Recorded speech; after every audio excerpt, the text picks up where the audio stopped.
Una traducción al castellano del quinto capítulo del libro The Jews of Spain, A History of the Sephardic Experience, escrito por Jean S. Herbert y traducido por Isen. Camino hacia la expulsión, la decadencia y destrucción de la judería española. Primera sección. Tras la devastación de 1391, los judíos intentaron reintegrar los fragmentos de sus comunidades supervivientes bajo el liderazgo del rabino Asdai Crescas de Aragón. Los refugiados sin hogar tuvieron que ser reasentados, las aljamas reconstruidas y la normalidad restablecida. Pero se necesitaba más que la rehabilitación física en las juderías arruinadas, ya que los supervivientes estaban traumatizados y angustiados. No fue fácil restaurar su confianza en sí mismos ni encontrar una explicación para la completa destrucción de sus antiguas glorias. Los líderes judíos aconsejaron el arrepentimiento, adoptando la visión tradicional de que la persecución había sido un castigo divino por el pecado. Aún más preocupante fue el fenómeno de las conversiones masivas sin precedentes. En un nivel práctico, los supervivientes tuvieron que enfrentarse a la cuestión más intratable de todas, cómo relacionarse con el creciente grupo de conversos que, después de todo, eran sus propios familiares. En un nivel espiritual, tuvieron que enfrentar el desafío de comprender el significado de la ola de conversiones.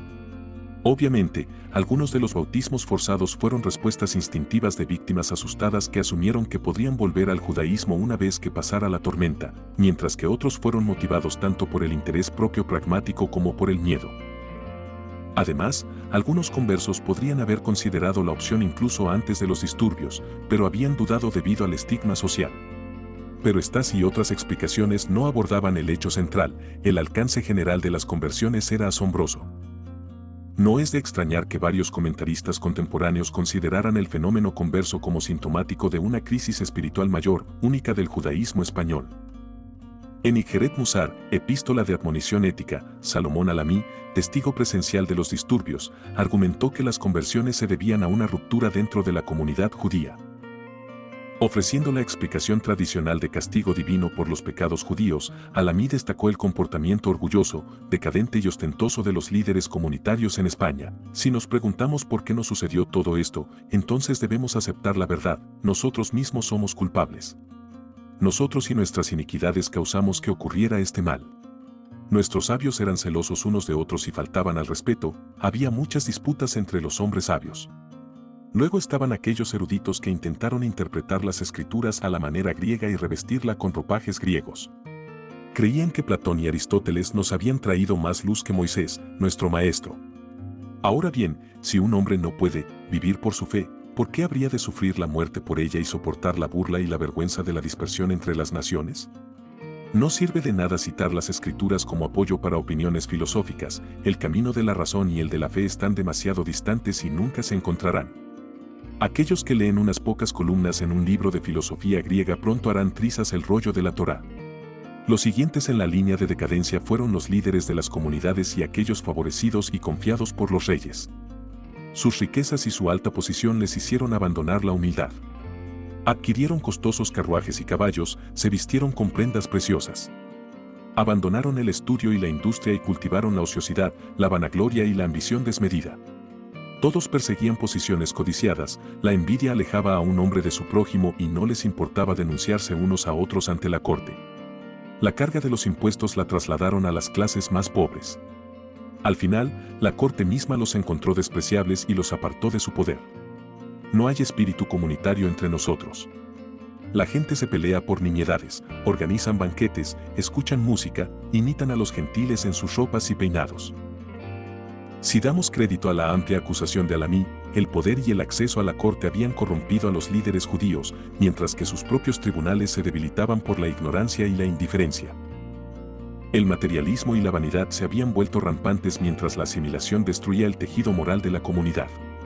Por supuesto, destacó el estudio de la filosofía para una condena especial, ya que su punto parece ser que los sefardíes tropezaron precisamente debido a aquellas cualidades que los habían hecho únicos: su capacidad para absorber la cultura secular, su facilidad de asociación con reyes y cortesanos, su apreciación estética y comprensión de la ciencia y la filosofía antiguas. La misma marca de su distinción y creatividad había sido su perdición. Para Alamí, en resumen, el colapso del judaísmo español fue un colapso espiritual. Sin embargo, su análisis, si bien arroja luz de manera fiable sobre las motivaciones de los conversos de clase alta, no explica las conversiones de miles de personas más simples, que no estaban leyendo a Aristóteles ni perfumándose para las apariciones en la corte. Tampoco explica por qué las conversiones continuaron voluntariamente después del cese de los pogromos de 1391. De hecho, a lo largo del siguiente siglo, se haría evidente una desmoralización aún mayor. En ese sentido, hasta 50.000 judíos más se unieron al redil cristiano para 1415.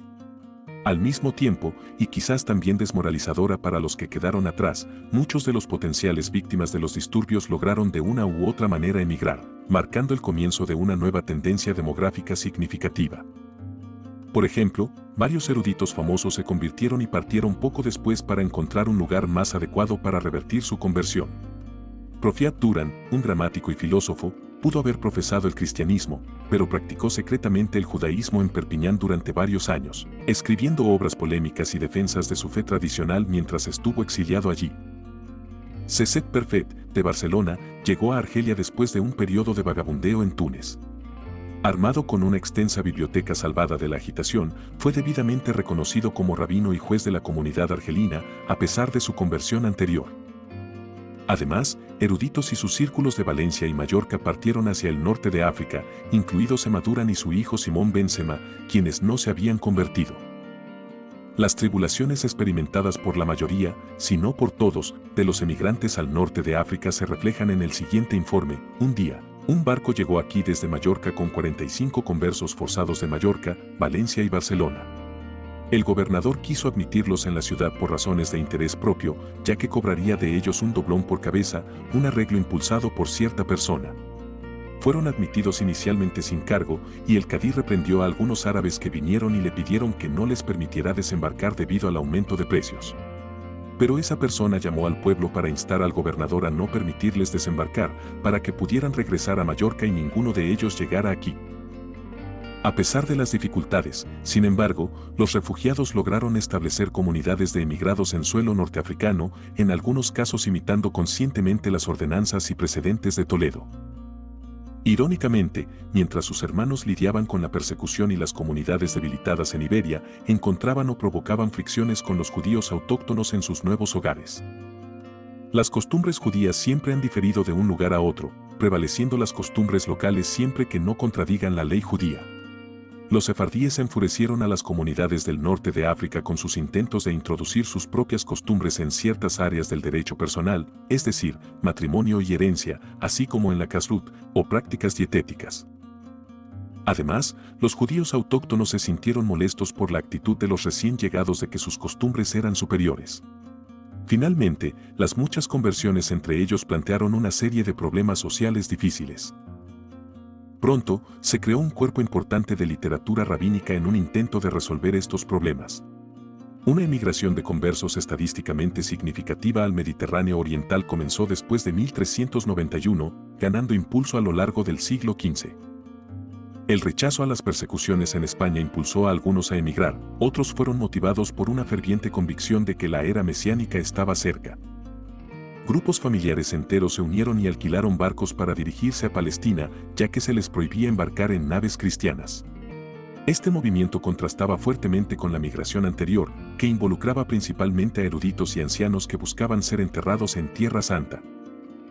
Pronto, el asentamiento sefardí en Jerusalén aumentó notablemente, y hacia mediados de siglo, la comunidad se había vuelto tan heterogénea que el hebreo, el único idioma compartido por todos, tuvo que ser designado como el único idioma de la escuela local. Las colonias sefardíes también crecieron en Constantinopla, Valona, Albania, Creta y las islas venecianas del Dodecaneso. Después de 1440, las renovadas expectativas mesiánicas fueron inspiradas por profecías bíblicas, indicaciones astrológicas y configuraciones estelares, así como por la sensación de que la caída de Constantinopla en 1453 era un signo de redención inminente. Mientras tanto, en todas las tierras de su dispersión, las rivalidades intracomunitarias entre los judíos animaban sus intercambios cotidianos. Las fricciones en los países musulmanes más cercanos a España presagiaban problemas similares que se repetirían durante al menos una generación después de la expulsión de 1492. En la mayoría de los casos, los refugiados se aferraron obstinadamente a sus costumbres ibéricas y también asumieron, con aparente espontaneidad, sus roles como diplomáticos, financieros, cortesanos y traductores al servicio de los reyes y príncipes norteafricanos.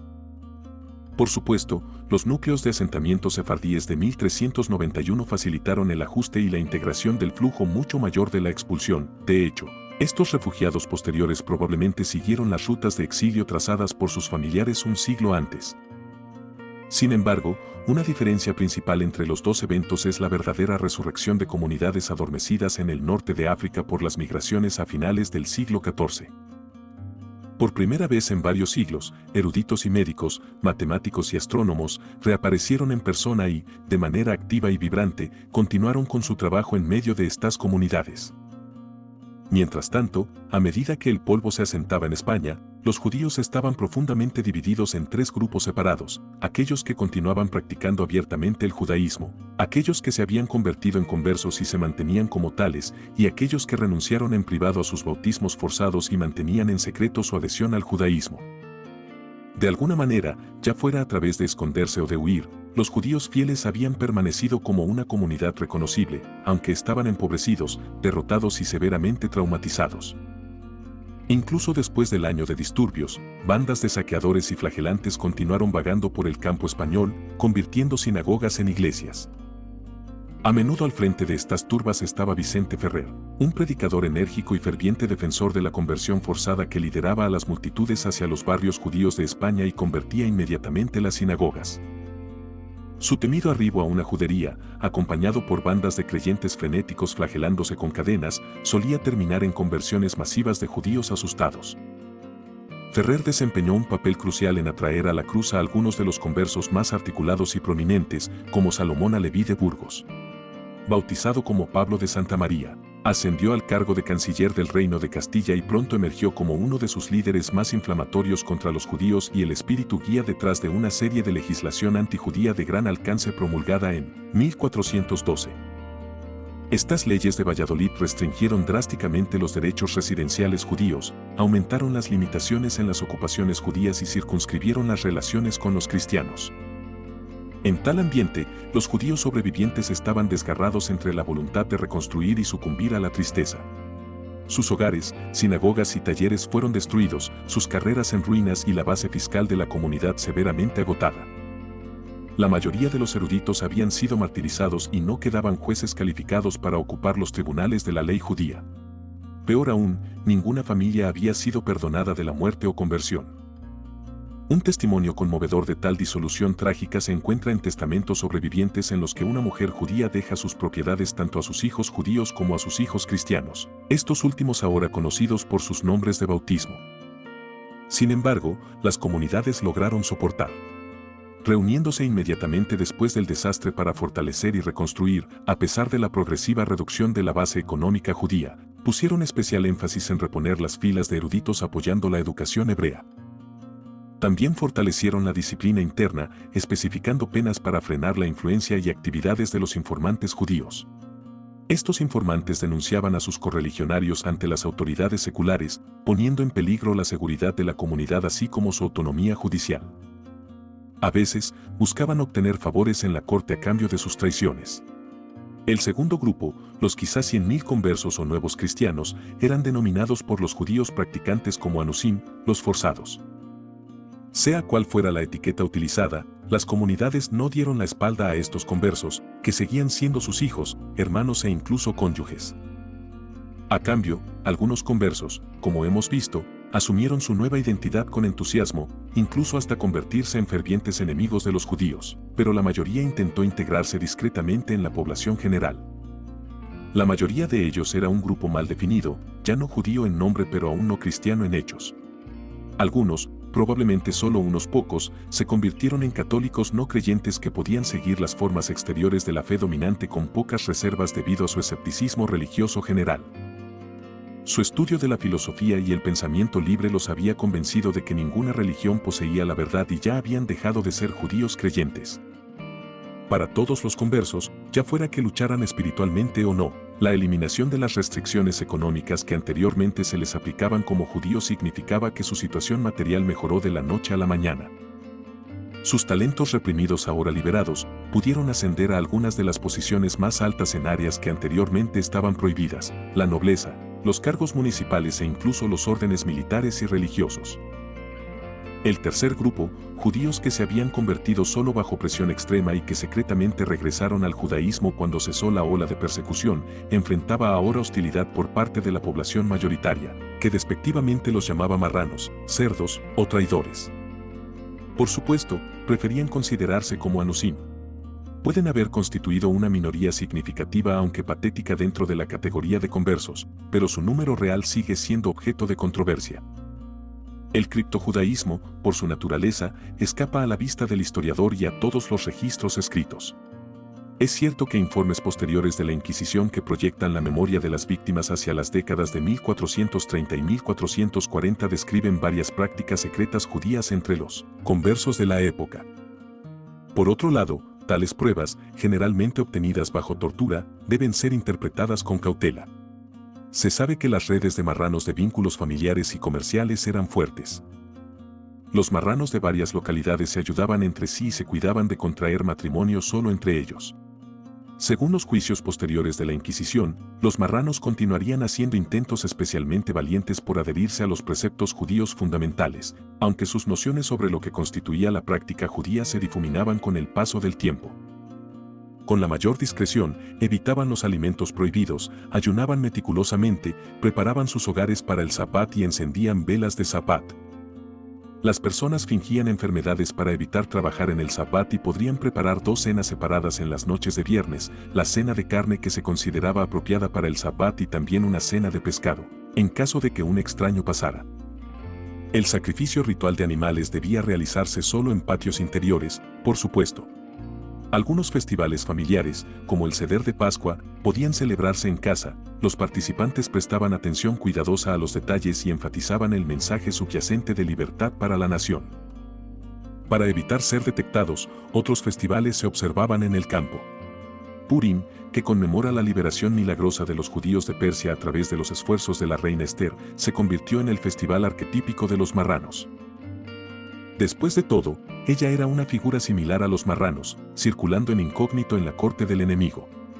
Con el tiempo, se convirtió en una figura aún más celebrada y venerada como Santa Esther en el judaísmo separado de estos conversos. Significativamente, estos judíos secretos a menudo encontraban necesario enlistar la cooperación activa de las autoridades judías en la observancia de costumbres como la circuncisión, el bar mitzvah y otros eventos del ciclo de vida.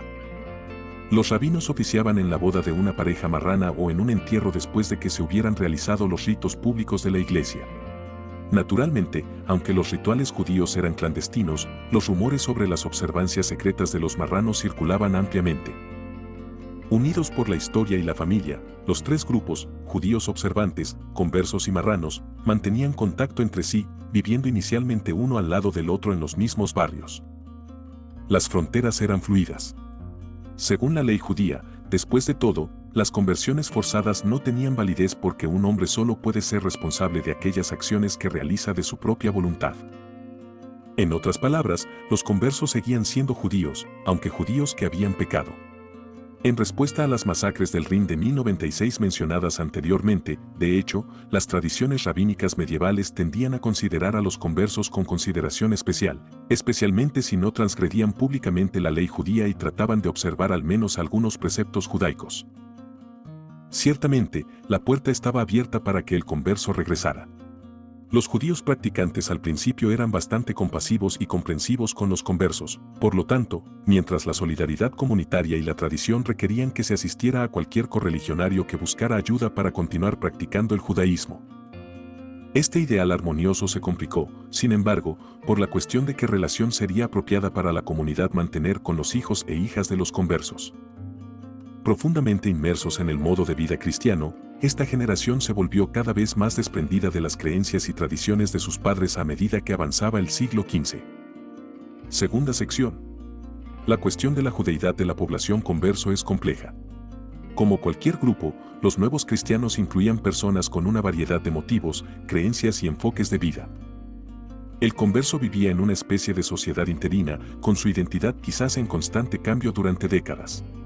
En cualquier momento, Podría encontrarse desempeñando más de un papel, como un cristiano practicante intentando integrarse en la cultura mayoritaria social y económicamente, y como un pariente amoroso aún en contacto íntimo con sus familiares judíos.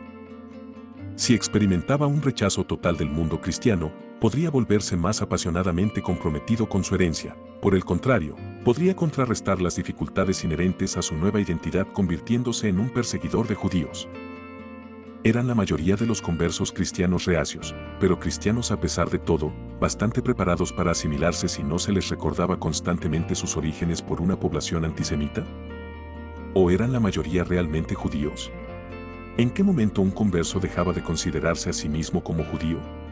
Un obstáculo adicional para evaluar la calidad religiosa de la vida del converso, lo cual sería virtualmente imposible en cualquier caso, es que no se hicieron disposiciones especiales para enseñarle los caminos de su nueva fe.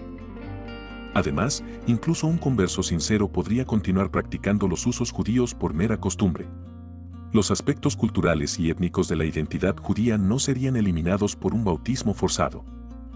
Lo que nos falta son las herramientas para discernir las actitudes internas. Al principio, las autoridades eclesiásticas no se preocupaban por este problema. Asumiendo que los conversos se convertirían en cristianos sinceros con el tiempo, tendían a no distinguir entre cristianos nuevos y antiguos. Desafortunadamente, las masas no compartían esta actitud de aceptación. No preparadas para la afluencia masiva de nuevos conversos, inquietas por su rápida y altamente visible ascensión económica, muchos españoles los consideraban hipócritas que solo querían abrirse paso en los lugares más selectos de la sociedad. En resumen, el pueblo común rechazaba totalmente a sus nuevos compañeros de fe y la nobleza estaba, en el mejor de los casos, ambivalente, aunque los conversos lograron entrar en la sociedad y sus hijos se casaron con las clases altas. Para sorpresa del clero, la gente comenzó a exigir que los conversos se separaran de los demás creyentes. Sin embargo, la Iglesia se vio impedida de hacer tal distinción por razones doctrinales. Una conversión, incluso si era forzada, se consideraba irrevocable. El bautismo era indeleble, independientemente de las motivaciones personales del converso. En consecuencia, no se podía permitir a los conversos volver a su antigua religión, sin importar cuán severas fueran sus dudas internas o sentimientos de remordimiento y herejía. Doctrinalmente, las autoridades eclesiásticas simplemente no podían hacer las distinciones raciales o étnicas que parecían tan obvias para la población general. Por supuesto, la posición del clero abrió caminos de avance para muchos conversos sinceros dentro de la jerarquía de la Iglesia y sus órdenes religiosas. Uno de los más famosos fue Salomón Aleví, a quien hemos conocido antes. Este antiguo rabino de Burgos, que se convirtió en obispo de la ciudad bajo su nombre de bautismo de Pablo de Santa María, se hizo tristemente famoso por sus actitudes y programas anticonversos. Aún más prominentes fueron Bartolomé Carranza, quien se convirtió en arzobispo de Toledo y luego primado de toda España, y Fernando de Talavera, quien se convirtió en arzobispo de Granada. El sucesor de San Ignacio de Loyola como cabeza de la Compañía de Jesús fue el converso Diego Lainez. Hay un ejemplo aún más asombroso de conversión devota: la santa patrona de España, Teresa de Ávila, era de ascendencia converso. A niveles inferiores de la Iglesia, monasterios y conventos resultaron ser buenos lugares de refugio para los nuevos cristianos, ya que pocas preguntas sobre el pasado de uno se hacían allí y era posible formarse para una carrera distinguida en una de las órdenes religiosas. También era posible, como resulta, que tales retiros se convirtieran en islas de judaísmo secreto. Ciertamente, esta era la sospecha de la población general, que creía que prácticamente todos los conversos eran culpables de judaizar. Refuerza esta sospecha, por supuesto, la existencia continua de las comunidades judías. Los judíos observantes podrían ser una fuente de información sobre la tradición hebrea para los conversos, dándoles la asistencia que les permitiría convertirse en marranos. Por esta razón, el clero se volvió aún más celoso en su intento de convertir a los judíos restantes, pero no contaron con el apoyo de la realeza, que tendía a asistir a los judíos practicantes en el fortalecimiento de sus comunidades. Por un lado, los reyes de España estaban típicamente interesados en preservar la relación interesada con los sefardíes de la que habían derivado tanto beneficio durante siglos. Por otro, la realeza desconfiaba sensatamente del desorden público y temían que la cuestión converso pudiera adquirir un tinte anti-establishment. Finalmente, la alta tasa de alfabetización y la amplia gama de talentos encontrados entre los conversos los convertía en un grupo particularmente atractivo de servidores civiles. A pesar de todos estos motivos, sin embargo, los reyes del siglo XV pudieron hacer poco para contener las hostilidades anticonversas. La mayoría eran tan débiles que apenas podían sostener sus tronos. Tercera sección. A pesar de todos los obstáculos y la creciente hostilidad, las oleadas de conversión no cesaron. Los judíos apenas se habían recuperado de 1391 cuando se les ordenó enviar delegados a Tortosa para que fueran instruidos sobre la verdad del cristianismo en una disputa pública, la más larga jamás celebrada, desde febrero de 1413 hasta noviembre de 1414. Sin embargo, esta vez no había una Manídes, ni de hecho ningún otro líder intelectual destacado, para hablar con voz de autoridad y confianza. De hecho, varios de los participantes judíos probablemente albergaban dudas sobre su fe incluso antes de ser convocados, porque varios de ellos, incluidos miembros clave de las prominentes casas de caballería, Bonifos y Don Vidal, Benveniste, se convirtieron y entraron al servicio real mientras los debates aún estaban en curso. Debate es poco para describir el evento real, que fue más bien una exhibición, celebrada en la imponente presencia del Papa Benedicto XIII en un gran auditorio cubierto de púrpura eclesiástica. Según los relatos judíos de la época, había 70 sillas para los cardenales, arzobispos y obispos, todos vestidos con ornamentos de oro. También había otros grandes de la iglesia romana, así como burgueses y nobles, aproximadamente 1000 personas. Esto fue así durante toda la disputa. Nuestros corazones se derretían y se volvían agua. En ocasiones, la audiencia era de hasta 2000 personas. Presidiendo como el principal portavoz del cristianismo, tristemente, estaba el converso Jerónimo de Santa Fe, Josué Alorquí antes de que Ferrer lo convirtiera durante la campaña de 1412, quien era un oponente particularmente erudito y agresivo del judaísmo. Nunca permitió a sus desafortunados oponentes ver los textos utilizados contra ellos ni coordinar sus respuestas, de hecho, presentaron un espectáculo lamentable al discrepar entre ellos.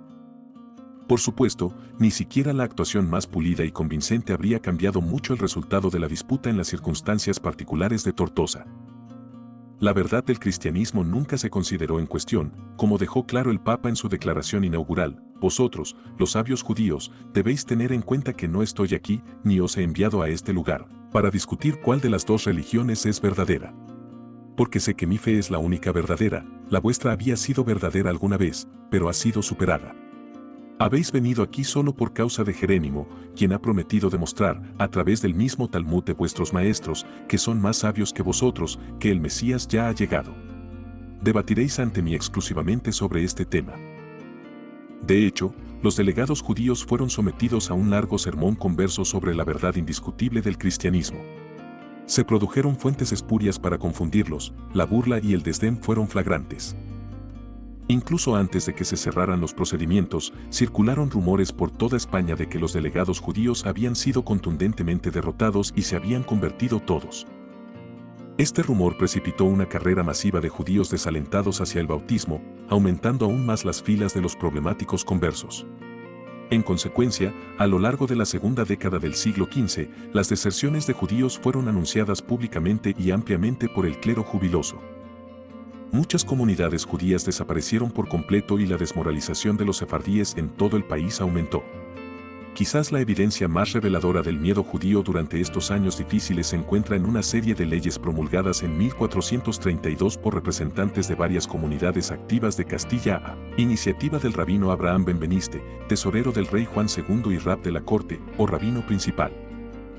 Reunidos en Valladolid, donde se habían promulgado leyes antijudías anteriores en 1412, los representantes produjeron una serie de ordenanzas, Takkanot, diseñadas para introducir la cooperación regional para enfrentar los desafíos que enfrentaban a nivel local.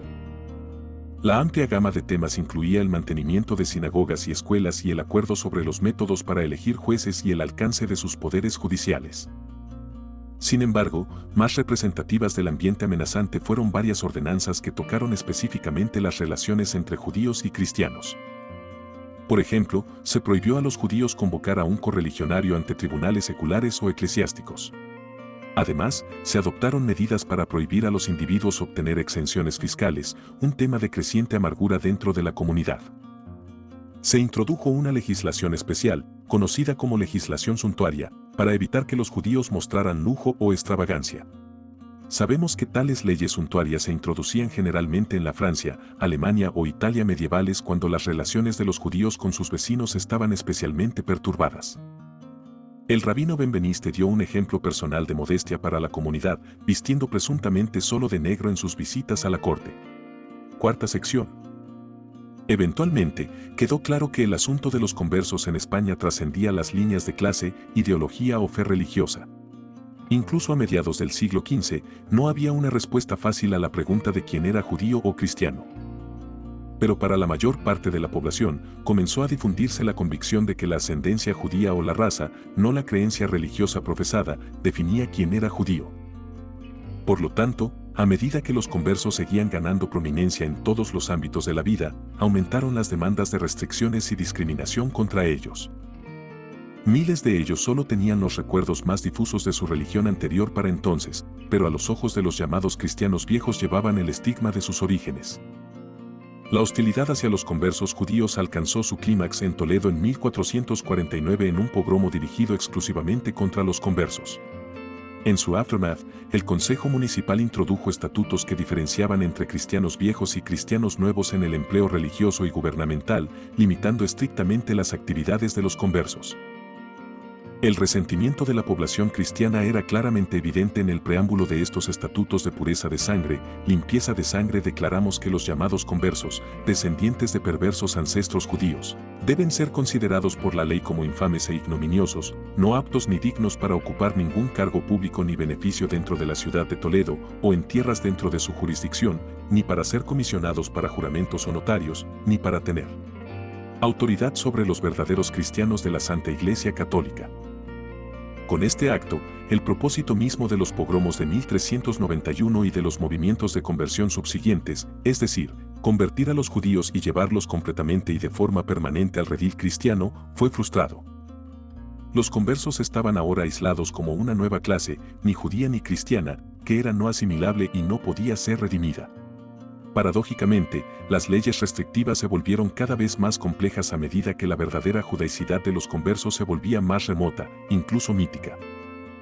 Los estatutos de Toledo fueron rápidamente anulados por el Papa Nicolás V porque violaban el precepto de que, como él declaró, todos los católicos son uno en cuerpo según la enseñanza de nuestra fe.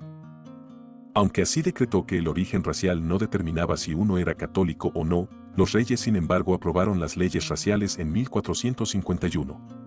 Los estatutos de pureza de sangre no solo prevalecerían sino que también extenderían cada vez más su red por toda España y Portugal en el siglo XVI. Para 1555, la limpieza de sangre era un requisito oficial para el acceso a cargos públicos. A partir de entonces, todos los descendientes de judíos fueron excluidos de ocupar posiciones de autoridad en el ejército, la universidad, la iglesia y el municipio. Para desacreditar a los españoles de ascendencia dudosa o ambigua, se compilaron elaborados libros de genealogía. Durante las siguientes generaciones, hasta que los odiosos estatutos fueron eliminados en el siglo XVIII, los descendientes católicos de conversos medievales fueron estigmatizados a menos que pudieran idear o comprar genealogías falsas. En los siglos XVI y XVII, por ejemplo, la afirmación más segura era la ascendencia de origen campesino, ya que los orígenes urbanos, la evidencia de alfabetización o cualquier conexión con las profesiones liberales, particularmente la medicina, inmediatamente contaminaban a uno.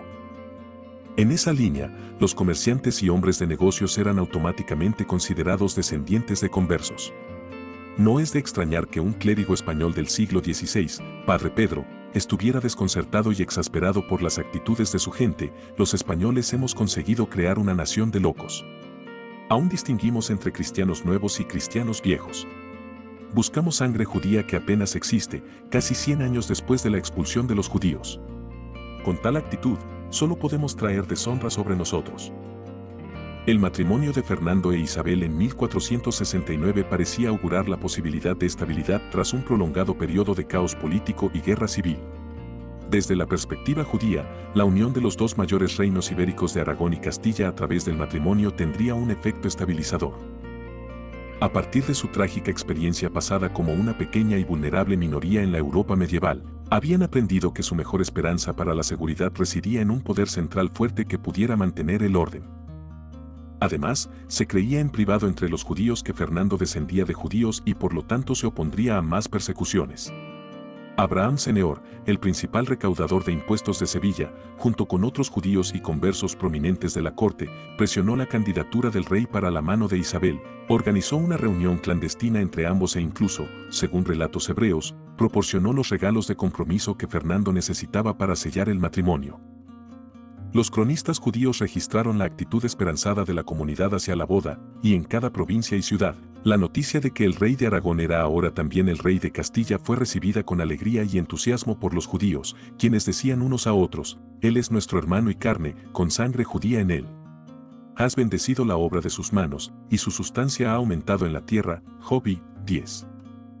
Al principio, sus expectativas parecían cumplirse, ya que la corona unida era compartida por dos líderes muy enérgicos que eran bastante capaces de restaurar el orden en España. Además, se nombraron de inmediato a judíos en posiciones prominentes en la administración real, tranquilizando a la comunidad asustada. Junto a Abraham Seneor e Isaac Abravanel, estaban los estadistas conversos Luis de Santángel, Gabriel Sánchez, Alfonso de la Caballería, Sancho de Paternoy y Felipe Clement. Dentro de la corte real, Isabel pudo concebir al príncipe Juan gracias al tratamiento médico de su médico judío, Lorenzo Badoc.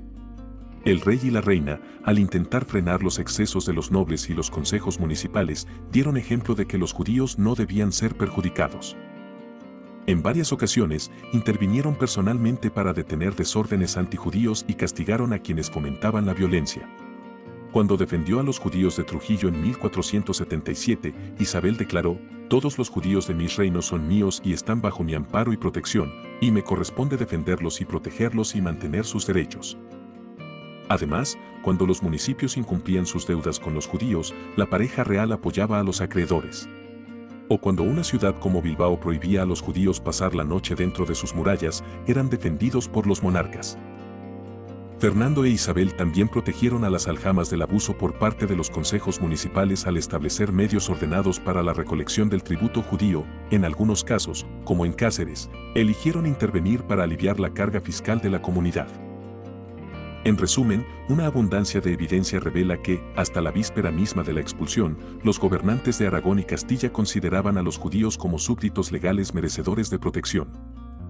De hecho, incluso cuando se estaban elaborando los planes para la expulsión, continuaron manteniendo esta política real. La confianza judía en su apoyo no se basaba, como algunos académicos han afirmado, en la falta de sofisticación o en ilusiones. ¿Qué motivó el apoyo y la defensa de los judíos por parte de Fernando e Isabel? A un nivel, se preocupaban por mantener la supremacía del Estado al preservar el orden público y la buena salud del tesoro. Pero también tomaron en serio sus responsabilidades religiosas y estaban aparentemente alarmados por los informes que recibían constantemente sobre supuestas actividades judaizantes por parte de los conversos. No fue únicamente por razones políticas que recibieron el título de los Reyes Católicos del Papa Alejandro V en 1494. Isabel, en particular, se dijo que estaba profundamente impresionada por los rumores. Alonso de Ojeda, prior dominico de Sevilla, le advirtió que los conversos se reunían en secreto para practicar sus antiguos ritos y argumentó que esta amenaza solo podría ser contrarrestada adecuadamente por una inquisición bajo control real. Explicó que serviría convenientemente para una doble función: por un lado, fortalecería la mano política de los monarcas, por otro, desenmascararía y destruiría la herejía judaizante del país. Por lo tanto, en 1478, la pareja real solicitó y recibió permiso de Roma para actuar conforme al consejo del prior. La Inquisición española comenzó a operar 3 años después en Sevilla con un dramático auto de fe, en el cual decenas de miembros de algunas de las familias conversas más prominentes fueron quemados en la hoguera. En la década siguiente, la Inquisición se expandió para abarcar la mayor parte del país y atrapó a decenas de miles de judíos secretos en su red. Se estima que 700 personas fueron quemadas en Sevilla solo durante este periodo. Para finales del siglo, quizás hasta 30.000 conversos fueron destruidos en todo el país. Los oficiales de la Inquisición parecían albergar una animosidad especial hacia los conversos que ocupaban posiciones de influencia como cortesanos y agentes financieros de la corona, aunque los conversos de todos los estratos fueron víctimas. Miembros de la familia del principal patrocinador de Cristóbal Colón, Luis de Santángel, fueron de los primeros en caer, algunos quemados vivos, otros quemados en efigie, con el hijo y namesake de Santángel, Luis, forzado a aparecer en un desfile público el 17 de julio de 1491, en un San Benito, saco sagrado, una capa con capucha distintiva que era la vestimenta especial de un penitente acusado de judaizar. Desde el principio, la Inquisición española se movió con meticulosidad y brutalidad, considerando el uso de confesiones secretas obtenidas bajo tortura como la forma ideal de atrapar al mayor número de judíos. Durante el periodo de gracia, se invitaba a las personas a presentarse para confesar y delatar a otros. Aquellos que denunciaban posteriormente compartirían la propiedad confiscada del acusado. Debido a que las acusaciones se hacían en secreto y los rumores eran aceptables, el círculo de intimidación se amplió rápidamente, al igual que la práctica del chantaje. El acusado nunca conocía a su acusador. Prácticamente de la noche a la mañana, el Santo Oficio se inundó con cientos, luego miles, de expedientes repletos de testimonios detallados sobre actividades judías secretas. Aquellos que no confesaron durante el periodo de gracia oficial pero que luego fueron implicados en judaizar enfrentaban castigos extremos tras largas y dolorosas interrogaciones. La Inquisición se volvió infame por su uso diabólico de torturas con agua y ahorcamiento, representadas de manera tan conmovedora por Goya. En teoría, el propósito de la tortura era extraer una confesión para salvar el alma del acusado. En parte para difundir la idea de que el judaísmo era un crimen extremadamente grave, se organizaban elaboradas celebraciones y procesiones públicas de manera espectacular en plazas públicas como la Plaza Mayor de Madrid. Allí, las sentencias y castigos de los criminales se proclamaban jubilosamente ante una multitud enorme de espectadores, incluidos miles de campesinos que acudían desde el campo para presenciar el ambiente festivo. Siguiendo a los inquisidores y al clero en una procesión solemne, los culpables desfilaban por la plaza llevando velas y vestidos con sanbenitos. Estas prendas amarillas estaban decoradas con la cruz de San Andrés o con representaciones de demonios siendo arrojados a las llamas del infierno. Los prisioneros también llevaban mitras altas con decoraciones similares. Las solemnes y macabras procesiones culminaban en escenarios o andamios especialmente erigidos en la plaza. Allí, al alzarse una cruz, la multitud pronunciaba un juramento común para defender la fe. A continuación, un clérigo distinguido pronunciaba un largo sermón cargado de insultos hacia los acusados y sus malditas prácticas. Luego, los penitentes eran exhibidos individualmente ante el púlpito para recibir sus sentencias, una formalidad que a veces podía durar todo el día. Los crímenes más atroces, incluido el judaísmo, se castigaban con la quema en la hoguera. El honor de encender la pira se otorgaba generalmente a algún huésped distinguido, como los reyes visitantes. A veces, si el prisionero confesaba, era reconciliado con la iglesia y forzado a hacer penitencia o recibir castigos severos. Pero en los peores casos, los prisioneros eran quemados incluso después de sus confesiones, algunos profesando hasta el final su fe inquebrantable en el Dios de Israel. Por delitos menores, algunos prisioneros eran condenados a llevar el sanbenito de por vida. Tras la muerte, la prenda se exhibiría en la pared de la catedral durante generaciones, sometiendo al portador y a sus descendientes a una humillación y oprobio duraderos. De hecho, los descendientes de todos los condenados eran excluidos de cualquier dignidad pública mientras el Santo Oficio tuviera poder en España. El modo de operación de la Inquisición permaneció prácticamente inalterado hasta su abolición en el siglo XIX, extendiendo el terror entre cientos de miles de inocentes. Debe subrayarse que las ejecuciones públicas no eran frecuentes, sin embargo, la sombra de sus llamas iluminó los recuerdos de las víctimas de España durante siglos. Irónicamente, el horror de esta primera década de la Inquisición causó un retroceso en la población converso que envió a muchos de ellos de regreso a sus raíces judías. La religión y la tradición que los cristianos pintaban como un crimen volvieron a ser una fuente de honor y orgullo para los sefardíes. De hecho, los judíos se volvieron cada vez más dispuestos a arriesgar incluso la hoguera del auto de fe para permanecer fieles al Dios de Israel. La quinta sección. Una política de expulsión parcial, orientada explícitamente a separar a los judíos practicantes de sus hermanos conversos, fue introducida por la Inquisición en Andalucía a finales de 1482. Los judíos fueron expulsados de las diócesis de Sevilla, Córdoba y Cádiz en 1484, y poco después de asentamientos selectivos como Zaragoza y Teruel. Algunas ciudades iniciaron y llevaron a cabo expulsiones por su cuenta, incluso desafiando las protestas de la corona.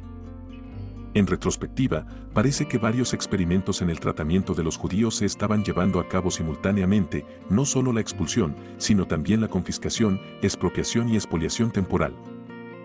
A medida que la Inquisición descubría nidos de judaísmo cripto, ya no parecía suficiente esforzarse por aislar a los conversos de los judíos y a ambos de los cristianos viejos. Inexorablemente, el clima se estaba volviendo favorable para el drástico movimiento de expulsión de los judíos a nivel nacional. En 1478 se renovó la batalla con el Reino de Granada, y durante la década siguiente, Castilla persiguió implacablemente la ofensiva contra el último bastión musulmán en España. Los recursos del Estado cristiano, reorganizados gracias al acumen de los asesores judíos y conversos de Fernando, engrasaron la maquinaria para continuar la batalla. La dinastía musulmana gobernante, profundamente dividida en su interior, no pudo resistir el creciente fervor de las fuerzas enemigas. A finales de 1491, el rey Mohammed XII, conocido por los cristianos como Boabdil, acordó rendirse, con la esperanza de salvarse a sí mismo y garantizar la libertad religiosa para sus súbditos. De hecho, se permitió temporalmente a los musulmanes conservar sus mezquitas o emigrar libremente, si así lo elegían. Según la leyenda, Boabdil suspiró en voz alta al abandonar Granada, mientras que su madre protestó que él no había sido lo suficientemente hombre para defender la ciudad. La caída de Granada fue recibida con júbilo en toda Europa, pero especialmente en España, donde los monarcas ahora podían dirigir sus energías a la cuestión no resuelta de los conversos y los judíos. De hecho, la campaña final contra Granada estaba alcanzando su clímax, y se estaban difundiendo escritos antijudíos para ganar aún más apoyo popular para una expulsión nacional.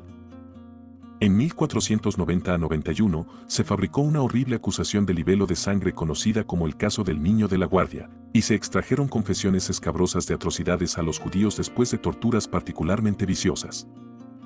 Así comenzó el último juicio de los judíos en España. En la pequeña localidad de La Guardia, en la provincia de Toledo, un converso, Benito García, fue llevado ante la Inquisición y acusado de participar en la crucifixión de un niño cristiano en la víspera de la Pascua. Bajo tortura, nombró a varios conversos y judíos involucrados en una supuesta conspiración para derrocar al cristianismo. Aunque no había ningún niño desaparecido en La Guardia, ni la menor base para la carga patológica de asesinato ritual, los judíos de España volvieron a ser víctimas de esta calumnia medieval. El gran inquisidor Torquemada designó una comisión investigadora especial que, como era de esperar, encontró culpables a los acusados y siguió una ejecución pública en Ávila. Los habitantes del pueblo se agitaron tanto por la pasión antijudía que los judíos allí tuvieron que buscar protección especial del rey. El inquisidor del siglo XVI Luis de Páramo afirmó más tarde que el asunto de La Guardia fue uno de los factores que movió a Fernando y especialmente a Isabel a firmar el decreto de expulsión.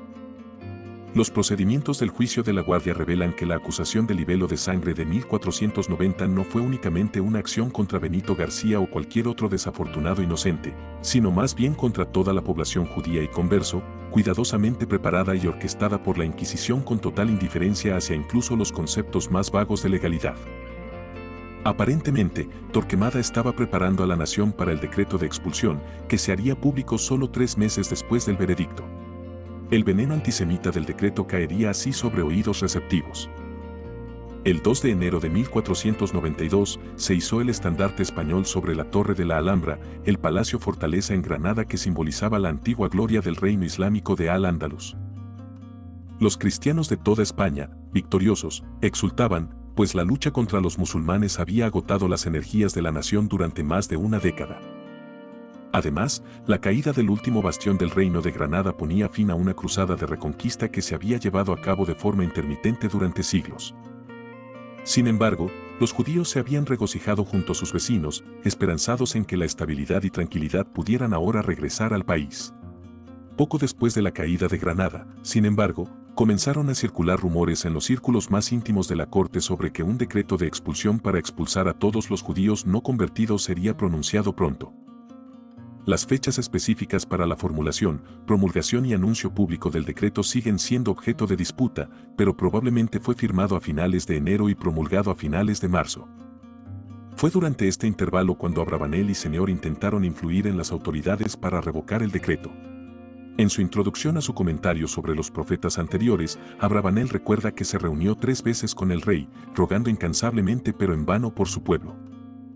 Aunque también contó con el apoyo de poderosos cortesanos, Fernando se mantuvo firme mientras Isabel lo instaba a mantener su resolución de expulsar a los judíos de España. Abravanel es bastante sucinto en su propia descripción del dramático encuentro con la pareja real, pero Capsali y los cronistas que basaron sus relatos en él añaden varios detalles dramáticos de la última defensa de los sefardíes por su líder más noble, aquel día, don Isaac Abravanel recibió permiso para hablar y defender a su pueblo. Allí se presentó, como un león en sabiduría y fortaleza, y en el lenguaje más elocuente se dirigió al rey y a la reina. Don Ebrom Saner también se dirigió a los monarcas, pero eventualmente todos acordaron no seguir más con el asunto. Entonces los dos sabios decidieron escribir sus palabras y enviarlas a la reina Isabel, pues pensaban que tal vez por este medio la reina podría consentir a su súplica. Así, don Isaac Abravanel envió una carta a la reina Isabel, en la que la reprendió despiadadamente y no mostró respeto por su rango. Luego organizó la entrega de la carta a la reina mientras él huía para salvar su vida. Otro relato de una reunión entre los cortesanos y la pareja real añade un amargo toque de interés humano. Según el inquisidor de Páramo, los principales solicitantes judíos ofrecieron a Fernando un soborno de tamaño no especificado para inducirlo a rescindir la expulsión. Mientras él dudaba, Torquemada entró furioso en la sala, temiendo que el rey cediera. Amaba profundamente la gloria de Dios y lo que era bueno para la Iglesia católica, y por ello dio una clara señal de su amor. Se dirigió al palacio, escondiendo un crucifijo bajo su capa, y se dirigió al rey con gran y santa franqueza, se acerca de los asuntos del rey. Mira aquí el crucifijo de nuestro Salvador, a quien el desdichado Judas vendió por 30 piezas de plata a sus enemigos y traicionó a sus perseguidores. Si apruebas esta acción, véndelo por un precio mayor.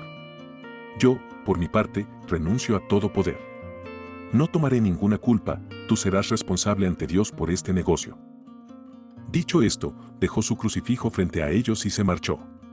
Los eruditos siguen en desacuerdo sobre la motivación precisa y el grado de culpabilidad de los diversos actores clave en la formulación de la drástica medida de expulsión. Algunos sostienen que el decreto fue el resultado de una ola nacional de conversión, parte y parcela de la creciente convicción de que España debía ser purgada de todos los infieles una vez que el bastión musulmán fuera vencido.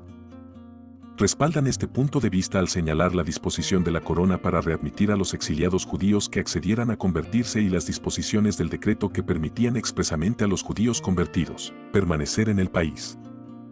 De hecho, el decreto parece ser una invitación abierta a la conversión y aquellos que se convirtieron conservaron sus posiciones y fortunas. Sin embargo, algunos contemporáneos creían que Fernando, un astuto y avaro gobernante que fue el modelo del ideal príncipe de Maquiavelo, estaba interesado solo en explotar a los judíos tras una máscara de piedad cristiana.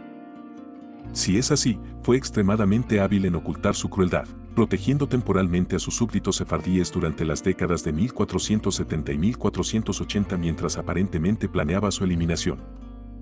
Siguiendo esta línea de razonamiento, citan su préstamo de grandes sumas a Abravanel y sus hermanos para financiar la conquista de Granada y luego expulsándolos antes de que la deuda pudiera ser saldada, al mismo tiempo que confiscaba sus enormes activos acumulados. Por otro lado, hay muchos que argumentan que Fernando e Isabel nunca tuvieron la intención de expulsar a los judíos, sino que fueron intimidados a tomar la decisión por el confesor de la reina, Torquemada. Estos observadores citan los diversos decretos protectores y renovaciones de privilegios judíos que los monarcas continuaron emitiendo hasta 1492. Pero estas medidas protectoras podrían haber sido engaños para amortiguar la sospecha hasta que cada último ducado y maravedí hubiera sido drenado de los sefardíes antes de ser expulsados. Isabel, en particular, a menudo se ve como religiosamente celosa como para involucrarse en tal engaño, y su fervor por la cruzada religiosa y la unificación cristiana era bien conocido. Algunos de los cronistas hebreos más cercanos a los eventos adoptaron la visión de que ella fue la fuerza motivadora detrás de la expulsión, incluso si fue alentada por Torquemada, comparándola con la malvada reina bíblica Jezabel. El relato del siglo XVI de Eliyahu Kapsali, que es la explicación judía clásica de la expulsión, sugiere que ella desempeñó un papel decisivo, como mencionamos, cuando la reina Isabel vio que la ciudad de Granada se negaba a rendirse, hizo un voto. Ahora que Granada había caído en manos de España, decidió cumplir ese voto en su totalidad. En realidad, Isabel siempre había odiado a los judíos y había estado involucrada en una discusión continua con su esposo Fernando, pues desde su matrimonio le había estado pidiendo que exiliara a los judíos de España. En esto fue impulsada por los sacerdotes. Cuando, sin embargo, vio que el rey era reacio a dar ese paso, le dijo: «Sin duda amas a los judíos, y la razón es que eres de su carne y sangre. De hecho, la razón por la cual los judíos arreglaron tu matrimonio conmigo es para que tú actuases como su protector». Cuando el rey escuchó esto, tomó su zapato y se lo arrojó a la reina, hiriéndola. Ella entonces huyó de la sala y el odio entre ellos continuó durante un largo periodo de tiempo. Otra explicación se encuentra en el fragmento sobreviviente de una fascinante crónica hebrea de la familia de la caballería escrita inmediatamente después de la expulsión. Sugiere que las intrigas de la corte que involucraban a algunos conversos malévolos de la familia pudieron haber ayudado a fomentar el decreto.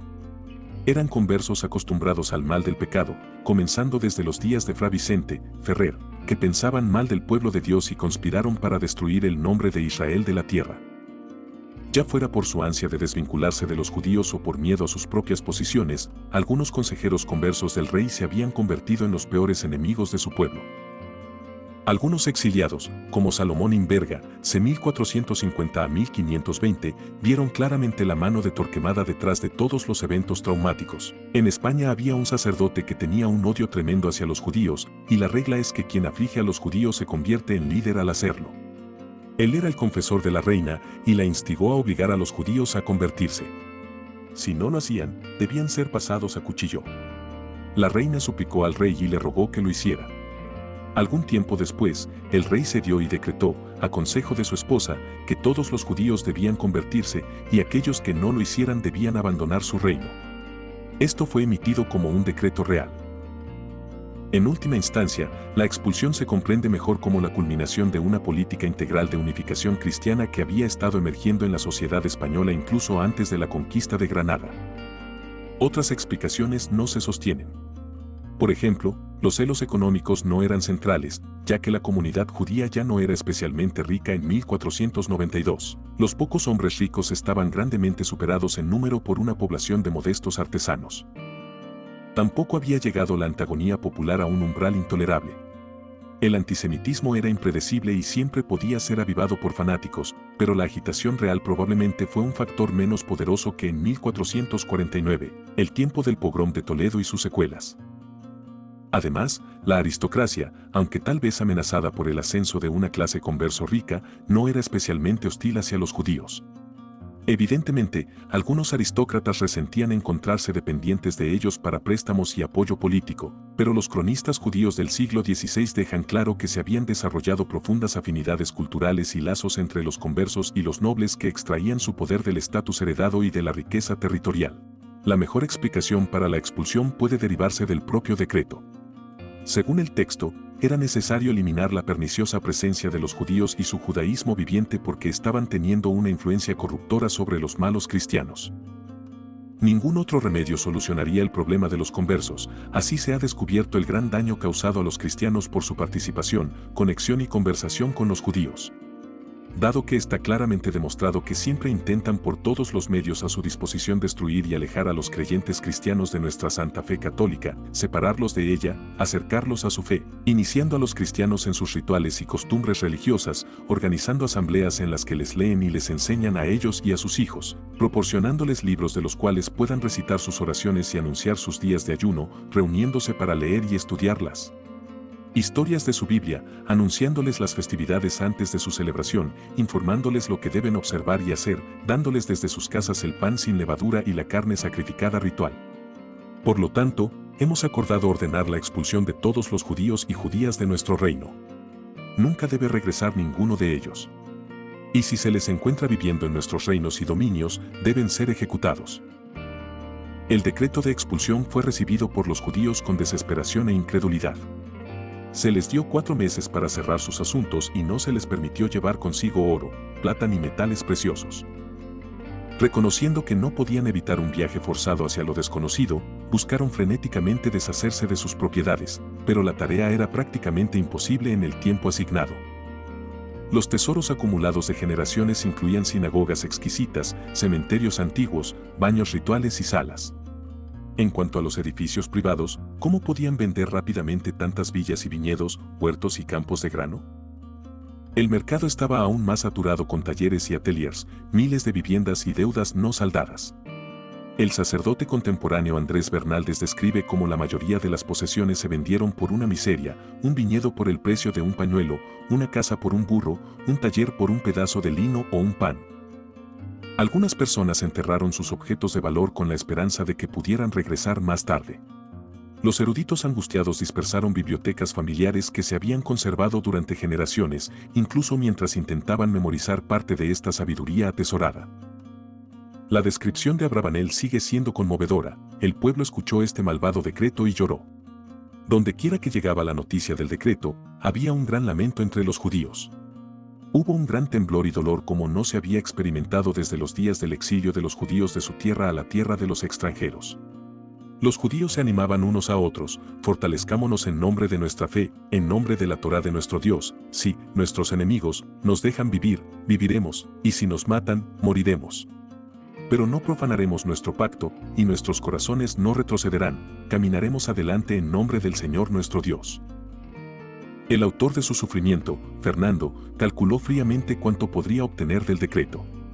Por un lado, ordenó cínicamente a las comunidades judías que pagaran los impuestos comunales adeudados para los próximos años para no perder ingresos por su partida. Las deudas pendientes con los judíos fueron diferidas o transferidas a la corona. Para asegurarse de que sus hijos tuvieran protectores adicionales durante la próxima prueba, muchas familias apresuradamente los casaron. El principal problema, sin embargo, era encontrar un país de asilo. Inglaterra y Francia habían expulsado a sus comunidades judías en los siglos XIII y XIV. Tras la peste negra de 1348, que acabó con casi una quinta parte de la población europea, muchas ciudades alemanas habían expulsado a los judíos o destruido sus comunidades, acusándolos de causar las muertes al envenenar los pozos. Casi toda Italia se había negado a admitir a los refugiados españoles, mientras que las pocas comunidades judías existentes allí no podían manejar mucha inmigración ante las restricciones impuestas. El norte de África era una posibilidad, pero los desafortunados sefardíes tuvieron que sobornar a despiadados capitanes de barco y confiar en embarcaciones inseguras. En efecto, muchos refugiados terminaron a la deriva en el Mediterráneo. El éxodo comenzó en la primera semana de julio. La mayoría de los judíos de Castilla, unos 120.000, partieron hacia el vecino Portugal, donde, por una cuantiosa suma, el rey Juan II les concedió un permiso de entrada temporal válido por 8 meses. Aquellos que no podían pagar el permiso fueron vendidos de inmediato como esclavos. Al final del periodo de asilo, se permitiría que 600 familias de judíos acomodados permanecieran, a un costo de 100 cruzados por hogar, junto con un cierto número de artesanos y especialistas.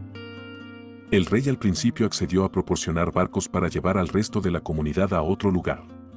Mucho más prometedora, a corto plazo, fue la reacción del Reino Independiente de Navarra, que se negó a dejarse persuadir por los enemigos de los judíos para prohibir su inmigración. Varios miles de sefardíes buscaron refugio allí y establecieron sus propias comunidades de extranjeros, foranos y nuevos venidos, nuevamente venides, junto a los habitantes judíos originales, aljama de los judíos nativos. Desafortunadamente, los judíos expulsados no encontrarían paz por mucho tiempo en Portugal ni en Navarra, ya que en ambos reinos serían convertidos forzosamente al cristianismo en pocos años. Quizás hasta 20.000 judíos andaluces se dirigieron al puerto de Cádiz en ruta hacia el norte de África, pero no hay manera de saber cuántos lograron cruzar el Mediterráneo con seguridad. Esta ruta era especialmente peligrosa, según los testimonios de las comunidades del norte de África, debido a la piratería endémica en la zona. Los riesgos adicionales incluían un nuevo brote de peste, junto con el cierre de las ciudades costeras musulmanas a los viajeros infectados. Otros relatos contemporáneos nos dan ecos tenues pero conmovedores de los destinos de los refugiados que navegaban más hacia el este. El 24 de agosto, 9 carabelas afectadas por la peste entraron en la bahía de Nápoles tras haber derivado de puerto en puerto que les habían negado la entrada. Según un historiador genovés que vio a los pasajeros, se los podría haber tomado por espectros, tan demacrados estaban, tan cadavéricos en su aspecto, y con los ojos tan hundidos, no diferían en nada de los muertos, excepto en el poder de movimiento, que en verdad apenas conservaban. Más tarde, en el mismo mes, otro convoy llegó a Marsella, donde la pequeña comunidad judía estaba muy presionada para rescatar a 118 sefardíes de Aragón que estaban secuestrados por un capitán que amenazaba con venderlos en el mercado de esclavos en el Levante. Según el fragmentario informe hebreo de este incidente, los judíos locales pidieron prestados 1.500 ecus a un prestamista cristiano, prometiendo el reembolso dentro de 4 meses, incluso para aquellos rehenes que pudieran convertirse al cristianismo. Los refugiados fueron liberados, vestidos y reubicados, y la deuda se pagó el febrero siguiente, aunque con retraso. Durante las últimas semanas, la firmeza de los sefardíes fue tan notable que incluso el observador y cronista generalmente indiferente Andrés Bernaldez se sintió movido a escribir con admiración. En la primera semana de julio tomaron la ruta para abandonar su tierra natal, grandes y pequeños, jóvenes y viejos, a pie o a caballo, en carretas, cada uno continuando su viaje hacia el puerto destinado. Experimentaron grandes dificultades y sufrieron desgracias indescriptibles en el camino, algunos cayendo, otros levantándose, algunos muriendo, otros naciendo, algunos desmayándose, otros atacados por enfermedades. No había un cristiano que no sintiera compasión por ellos y les rogara que se bautizaran. Algunos, por miseria, se convirtieron, pero fueron pocos. Los rabinos los animaron y hicieron que los jóvenes y las mujeres cantaran y tocaran flautas y tamboriles para animarlos y mantener su espíritu, y así dejaron Castilla y llegaron a los puertos donde algunos embarcaron hacia Portugal. Muchos clamaron al Señor pidiendo socorro durante su viaje y lloraron amargamente al llegar a las costas del Mediterráneo. Pero esta no era toda la historia. Aunque alrededor de 175.000 judíos salieron de España en la primavera y el verano de 1492, otros 100.000 optaron por convertirse durante esos últimos meses de pánico, aumentando las filas del ya numeroso grupo de conversos. Y después de experimentar recepciones duras en otros lugares, muchos de los expulsados regresarían y se convertirían, y sus propiedades les serían restituidas. Como hemos visto, entre aquellos que eligieron la conversión estaba nada menos que el destacado cortesano judío Abraham Zanner, aunque su caso es ambiguo. Por un lado, la perspectiva de exilio para un octogenario no es asunto menor. Por otro, las fuentes cercanas al periodo sugieren que Isabel amenazó con consecuencias severas para sus hermanos si Seneor no se convertía. Ella aparentemente pensó que toda la comunidad se inspiraría para seguir el ejemplo de su líder. Por el contrario, su nombre ha sido conservado en las fuentes hebreas como Abraham Soñé Or, es decir, el odia la luz. Permaneció como principal consejero y financiero de la corona, ganando aún más honores en su nueva personalidad como Fernando Núñez Coronel. De hecho, al menos la mitad de todos los judíos no pudo encontrar la fuerza para abandonar España y aceptó la conversión. Como hemos visto, muchos judíos que se negaron a convertirse decidieron aprovechar el costoso alivio de 8 meses ofrecido en Portugal por Juan II, quien permitió que 600 familias de judíos acomodados permanecieran. Al final del periodo de alivio, sin embargo, el rey cambió de opinión acerca de proporcionar al resto pasaje a otro lugar, los acusó de incumplir su parte del trato y les dio la opción de conversión o de ser entregados como esclavos a sus súbditos cristianos. En un acto de crueldad inexplicable, el rey ordenó que muchos niños judíos fueran arrancados por la fuerza de los padres que se negaban a convertirse y enviados a la prácticamente deshabitada isla portuguesa de São Tomé, frente a la costa de África Occidental. El cronista judío portugués Samuel Usque recordó el incidente en sus atormentadas memorias. La isla de São Tomé había sido descubierta recientemente. Estaba habitada por lagartos, serpientes y otros reptiles venenosos, y estaba desprovista de seres racionales. Allí el rey exiliaba a los criminales condenados y decidió incluir entre ellos a los niños inocentes de estos judíos. Sus padres aparentemente habían sido condenados por el juicio de Dios. Cuando llegó la hora infeliz de infligir esta barbarie, las madres se rasgaban el rostro de dolor mientras sus bebés, de menos de 3 años, eran arrebatados de sus brazos. Los ancianos honrados se rasgaban las barbas cuando el fruto de sus cuerpos era arrebatado ante sus ojos. Los niños condenados alzaban sus desgarradores llantos al cielo mientras eran cruelmente separados de sus queridos padres. Varias mujeres se arrojaron a los pies del rey, rogando permiso para acompañar a sus hijos, pero ni siquiera esto conmovió la piedad del rey. Una madre, angustiada por esta horrible crueldad inexplicable, levantó a su bebé en sus brazos y, sin prestar atención a sus llantos, se arrojó del barco al agitado mar, ahogándose abrazada a su único hijo. Finalmente, cuando esos niños inocentes llegaron a la desolación de São Tomé, que iba a ser su tumba, fueron arrojados a la playa y dejados allí sin piedad. Casi todos fueron devorados por los enormes lagartos de la isla y los restantes, que escaparon de estos reptiles, se consumieron por el hambre y el abandono.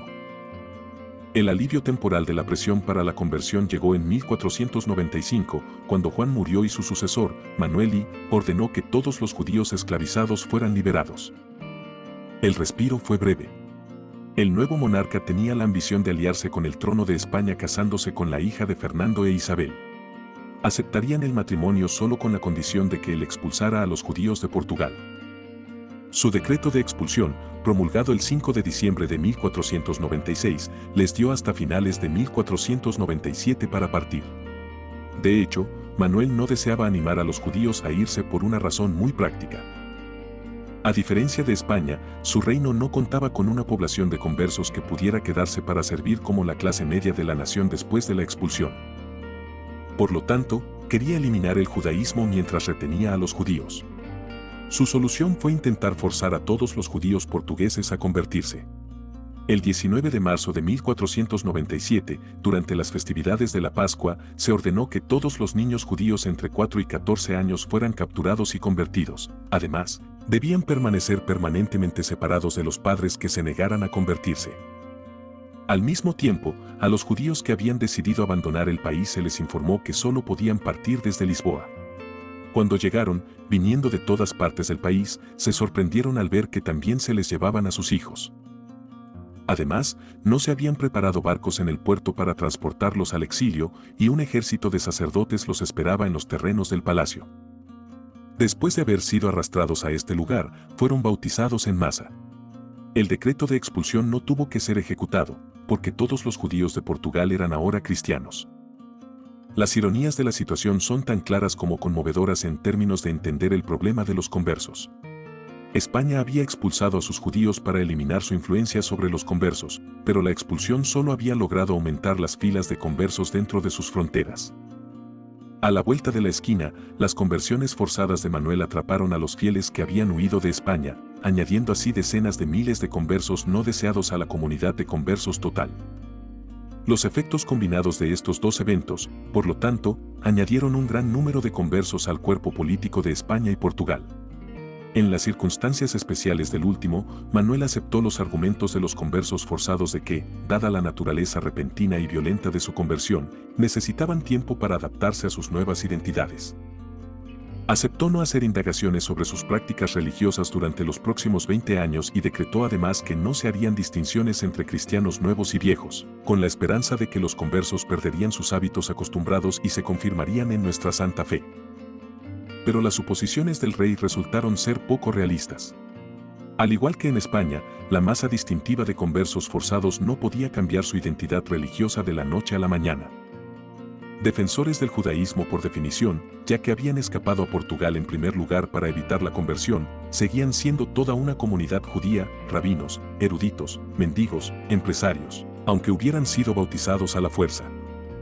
Por lo tanto, inmediatamente, la población comenzó a hacer comparaciones envidiosas entre ellos mismos y estos nuevos cristianos, quienes rápidamente comenzaron a ascender a posiciones prominentes en el país que se negaba a dejarlos ir. En 1506, una turba liderada por 2 frailes dominicos organizó un masivo pogromo en Lisboa, matando al menos a 2000 nuevos cristianos. Los supervivientes imploraron al rey que les permitiera marcharse. Cuando él accedió, varios miles emigraron, la mayoría con destino al Imperio Otomano. Sus hermanos continuaron saliendo del país por cantidades hasta 1521, cuando se restableció la prohibición de emigrar. Sin embargo, la mayoría de los conversos permanecieron en Portugal. Al enviar delegaciones organizadas a Roma, lograron evitar la introducción de la Inquisición en Portugal. Dado que este esfuerzo requirió el pago de sobornos sustanciales, parece claro que la comunidad de nuevos cristianos era un grupo cohesionado capaz de reunir sus recursos para una acción concertada. En otras palabras, su sentido de identidad grupal seguía siendo fuerte. Sin embargo, al final no lograron mantener fuera a la Inquisición, que fue instaurada en Portugal en 1536. El retraso parece haber intensificado aún más el fervor de los inquisidores, pues su comportamiento fue aún más drástico y generalizado que en España, sus métodos más viciosos y los resultados más aterradores. Además, las circunstancias especiales de los conversos jugaron un papel, ya que tuvieron que enfrentarse al impacto completo del celo inquisitorial sin una comunidad judía practicante de la cual obtener sustento mientras el miedo se apoderaba de sus hogares. Sus prácticas criptojudías se volvieron aún más subterráneas, su judaísmo más ferviente. Durante los siguientes varios cientos de años, de hecho, los restos desvanecidos del judaísmo fueron cultivados en secreto en Portugal, incluso cuando el judaísmo normativo se desvanecía. Al igual que en España, las leyes de pureza de sangre mantenían viva la distinción entre los conversos y los cristianos viejos, consolidando una hermandad de creyentes en una conspiración de sufrimiento. Con el tiempo, una nueva religión, ni totalmente judía ni totalmente católica, evolucionó entre los judíos secretos de Portugal. Era una creencia que combinaba el secreto con el miedo, la memoria parcial con la pérdida sustancial.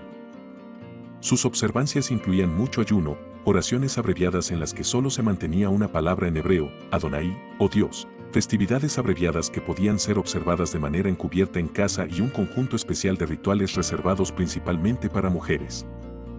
Los conversos forzados permanecerían valientemente leales a esta nueva fe incluso en circunstancias extremas, como lo demuestra literalmente decenas de miles de expedientes de la Inquisición.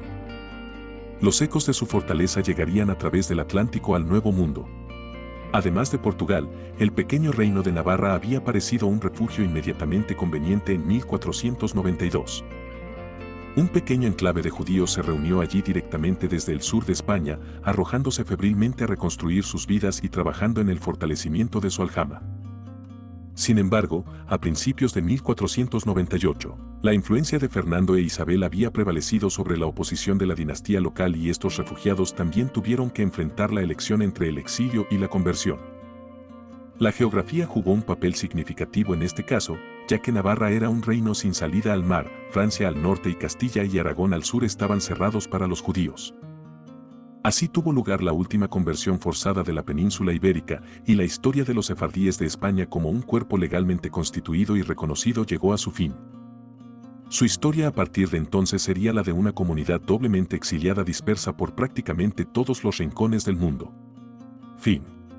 Bibliografía. Herbert, J. N. S. The Jews of Spain, A History of the Sephardic Experience. 1. Paperback.